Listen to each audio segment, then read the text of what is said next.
कश्मीर के एक कौल पंडित परिवार को मुगल बादशाह ने दिल्ली में क्यों बसाया? किस वजह से कौल परिवार को अपना सरनेम बदलकर नेहरू रखना पड़ा? कौल परिवार की जागीरें क्यों छीनी गई? इस वीडियो में कुछ ऐसे ही सवालों के उत्तर जानेंगे।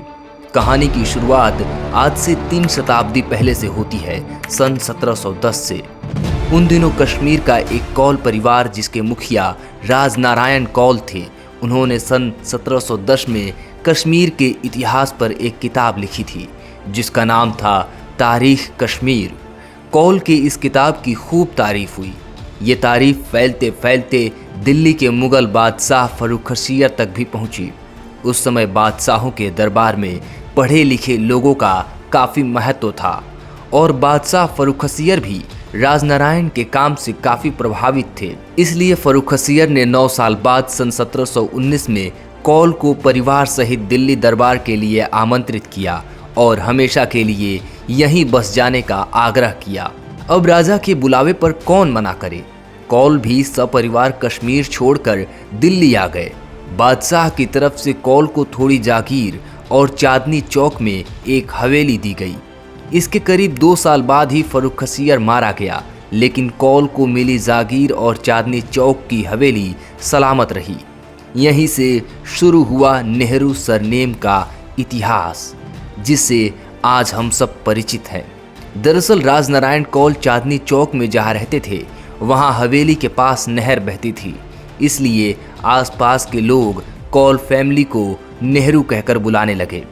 इस तरह नेहरू उपनाम की उत्पत्ति हुई, लेकिन कहानी अभी बाकी है।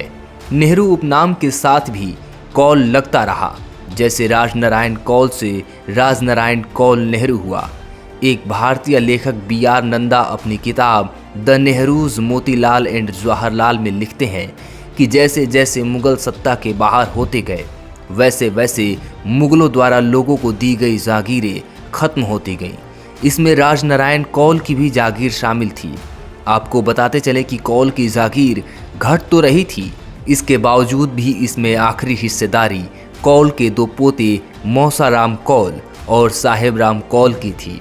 इन्हीं मौसाराम कौल के बेटे लक्ष्मी नारायण कौल नेहरू थे, जिनको ईस्ट इंडिया कंपनी ने मुगल दरबार में अपना पहला वकील बनाया था। मुगल दरबार में वकील बनने के बाद कौल नेहरू फैमिली की काफ़ी तरक्की हुई। दिन बीतते गए और एक दिन लक्ष्मी नारायण के घर एक बेटा पैदा हुआ, जिसका नाम गंगाधर नेहरू रखा गया। अब यहाँ से नेहरू फैमिली में सिर्फ नेहरू सरनेम का इस्तेमाल होने लगा। आगे चलकर गंगाधर नेहरू की शादी इंद्राणी से हुई। इनके 5 बच्चे हुए, जिसमें 2 बेटियां पटरानी और महारानी थीं।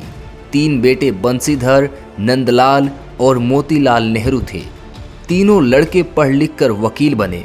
इस तरह नेहरू परिवार वकीलों का खानदान बन गया।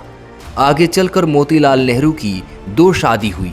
पहली शादी तो नाबालिग रहते हो गई थी, लेकिन उनकी पत्नी पहले बच्चे की पैदाइश पर ही गुजर गई। मोतीलाल की दूसरी शादी 25 साल की उम्र में 14 साल की स्वरूप रानी से हुई। 14 नवंबर 1889 को मोतीलाल नेहरू और इंद्राणी के घर एक नए मेहमान की एंट्री हुई, जिनका नाम जवाहरलाल नेहरू रखा गया। इस तरह कश्मीर का एक कौल परिवार दिल्ली में नए सरनेम नेहरू के साथ फेमस हुआ।